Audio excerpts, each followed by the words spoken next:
بسم اللہ الرحمن الرحیم۔ میرے محترم سامعین، آج میں آپ کی خدمت میں یہ بات ذکر کروں گا کہ ایمان کسے کہتے ہیں۔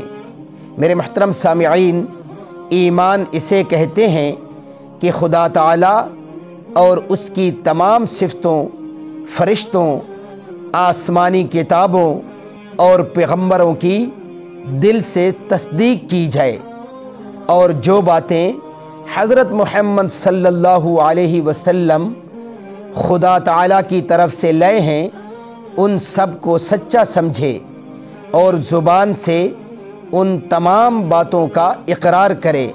یہی تصدیق اور اقرار ایمان کی حقیقت ہے۔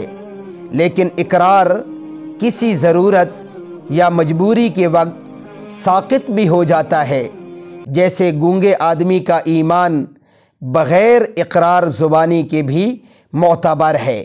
میرے محترم سامعین، یہ ایمان کی تعریف ہے۔